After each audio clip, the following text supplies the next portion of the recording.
রুটি করব এখন। রুটি আর হচ্ছে কালকের সকালবেলা লাউ তরকারি রয়েছে ফ্রিজে, তো তরকারিটা গরম করে লাউ তরকারি দিয়ে রুটি দিয়ে এখন খাওয়া দাওয়া হবে। তো আজকে হচ্ছে কি বার? আজকে হচ্ছে বুধবার। আজকে বুধবার আর এখন বাজে সকাল 7টা। তো সকালবেলা সমস্ত কাজকর্মগুলো আমি করে নিয়েছি। ঘর ঝাড় দেওয়া, বিছানা তোলা, রান্নাঘর পরিষ্কার করা সব হয়ে গেছে। তো এখন রুটি করে সবাই মিলে খাওয়া দাওয়া করবো। বাবা গেছে মাঠে, আর মেয়ে গেছে প্রাইভেট পড়তে, আর মা গেছে আমার ছেলেকে নিয়ে, দুজনে গেছে জল ভরতে। আর আমি এদিকে আটা মেখে নিচ্ছি রুটি করার জন্য। ছেলেকেও রুটি খাওয়াবো, ওর খিদে পেয়ে গেছে। সকালবেলা তো একবার দুধ খাইয়ে দিয়েছিলাম। তো বন্ধুরা, চলে এলাম নতুন দিনে নতুন আরেকটি ব্লগ নিয়ে। তো আশা করি তোমাদের সবারই ব্লগটি ভালো লাগবে। তো স্কিপ না করে শুরু থেকে শেষ পর্যন্ত দেখো আর আমার সঙ্গে থাকো। তো আজকে আর মাঠে যাইনি। মাঠে যেতে হতো পাট নিংড়ানোর জন্য, পাটের জমিতে ঘাস হয়েছে, তো সেই জন্য মাঠে যেতে হতো। কিন্তু আজকে আর যাওয়া হলো না মাঠে। দেখি যদি সময় কাল হয়তো যাবো, সকালবেলা গিয়ে পাটের জমিটাও পরিষ্কার করতে হবে।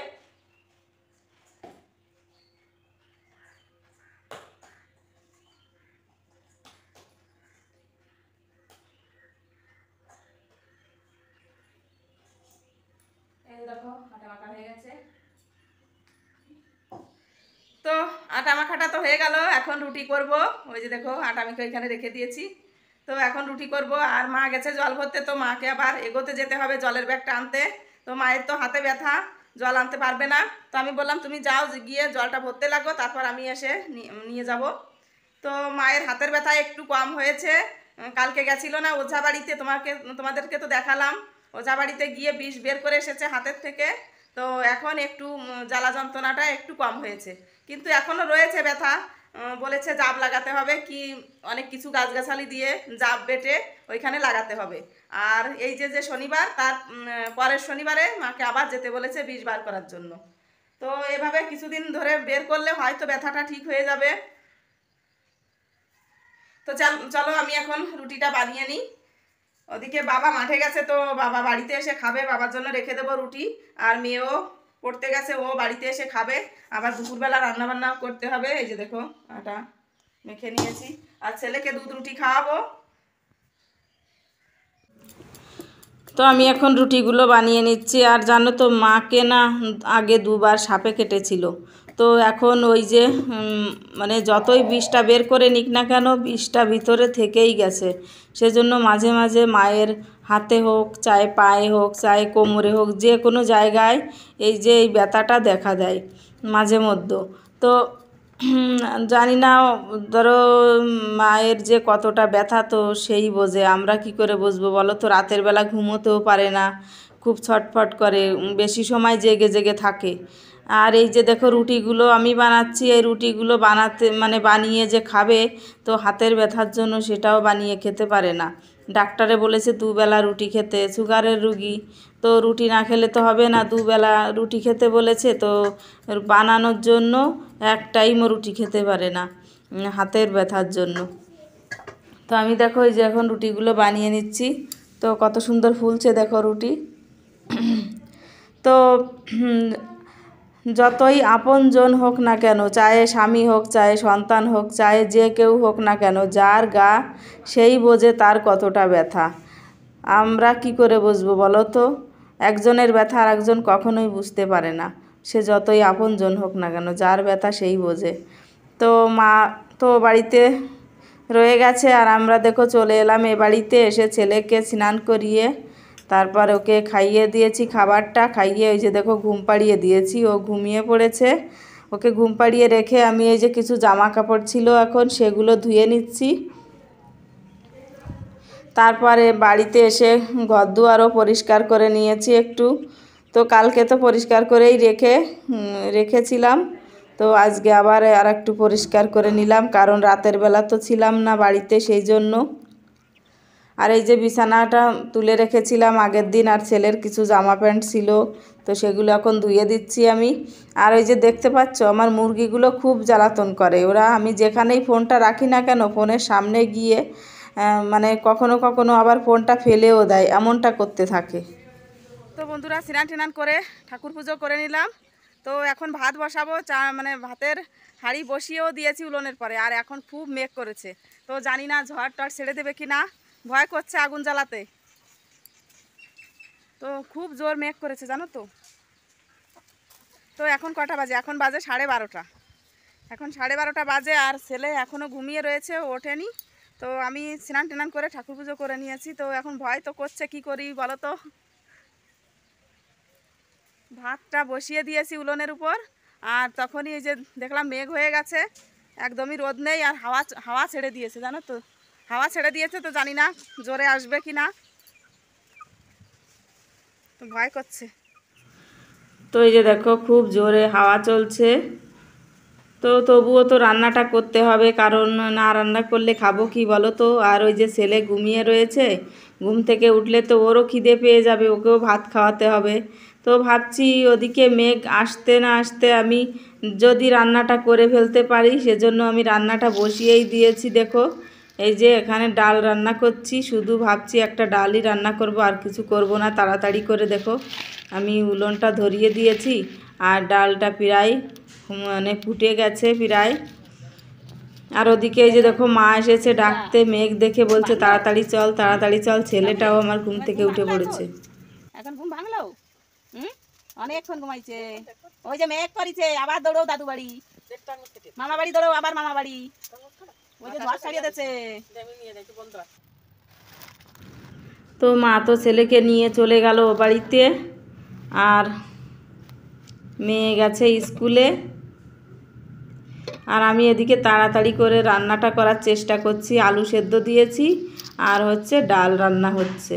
আর এই যে দেখো সেই ডালগুলো একটু রোদে দিয়ে দিয়েছিলাম, রোদে না দিলে আবার খারাপ হয়ে যাবে, কালার খারাপ হয়ে যাবে, ডালগুলো খারাপ হয়ে যাবে। তো এখন ডালগুলো তুলে নিয়ে ঘরে রেখে দিয়ে এসেছি। এসে দেখো জামা কাপড়গুলো তুলে নিয়ে যাচ্ছি। তো জামা কাপড়গুলো ভালো করে শুকাইও নি জানো তো, একটু ভিজা ভিজা রয়েছে।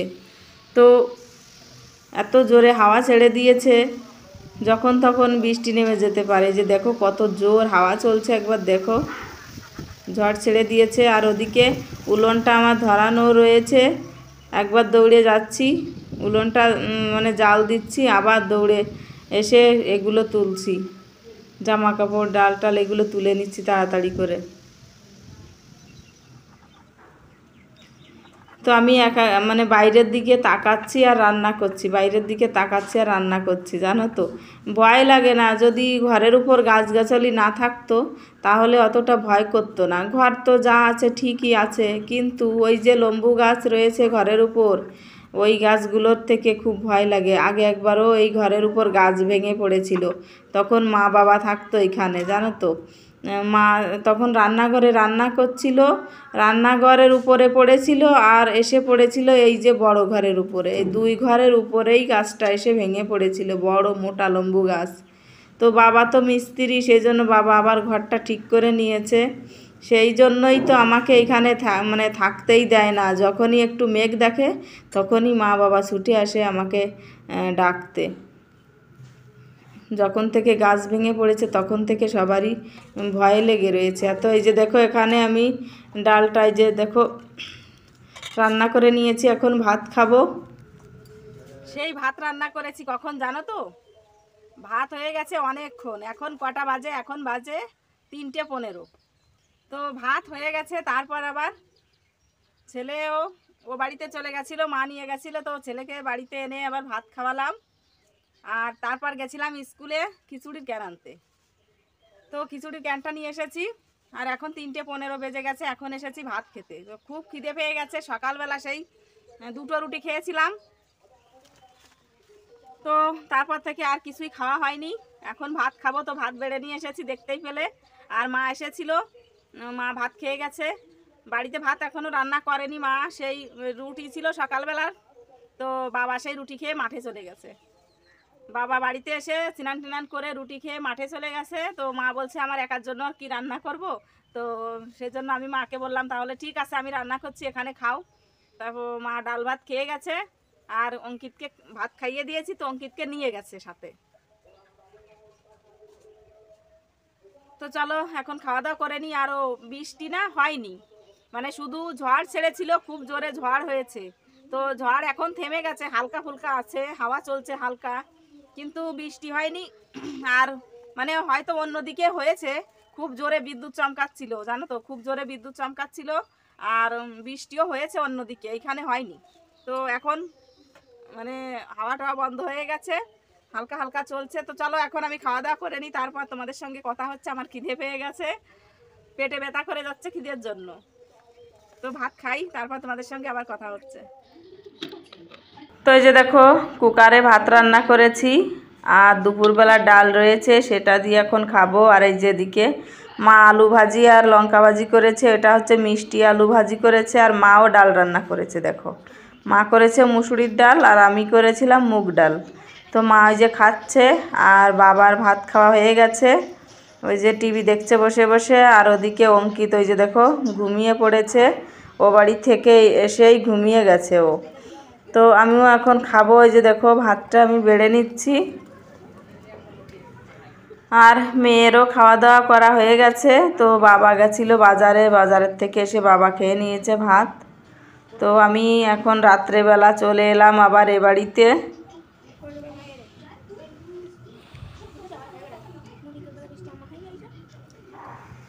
বন্ধুরা এখন বাজে রাত 10টা। তো সেই 3টার সময় তোমাদের সঙ্গে কথা হয়েছে, আর হয়নি। তো মানে খাওয়া দাওয়ার পর বিকালবেলারও কাজকর্ম ছিল, সেগুলো তো করে নিয়েছিলাম। তারপর ভিডিওটা আপলোড দিতে গেছিলাম, দিয়ে এসে রান্নাবান্না হয়ে গেছে বাড়িতে। দুপুরবেলা ডাল ছিল আর ভাত রান্না করেছিলাম কুকারে দিয়ে। তো ভাত খাবো, ছেলেকে তো ভাতটা খাইয়ে দিয়েছিলাম, মেয়েও খাওয়া দাওয়া করে নিয়েছে, আমি খাবো। তখন মা গিয়েছে, গিয়ে ছেলেকে নিয়ে চলে এসেছে, বলছে এখানে থাকতে হবে না, ওই বাড়িতে চলো। বাবা বাজার থেকে এসে দেখে আমরা আসিনি, বাবা পাঠিয়ে দিয়েছে যাও গিয়ে ওদেরকে নিয়ে আসো। তারপর মা গিয়ে ছেলেকে নিয়ে চলে এসেছে। এখন আমি কি করব, আমাকেও আসতে হবে। তো সেজন্য আবার চলে এসেছি এ বাড়িতে। তো এসে খাওয়া দাওয়া করলাম, দেখতেই পেলে কি রান্না করেছে মা। তো আমিও ডাল রান্না করেছিলাম দুপুরবেলা, তো ওই দিয়েই খাওয়া দাওয়া করেছি সবাই মিলে। তো বন্ধুরা ব্লগটি আর বড় করছি না, এ পর্যন্তই। দেখা হচ্ছে কাল নতুন দিনে নতুন আরেকটি ব্লগের সঙ্গে। ততক্ষণে তোমরা সবাই ভালো থাকো, সুস্থ থাকো, হাসি খুশিতে থাকো, আনন্দে থাকো। টাটা।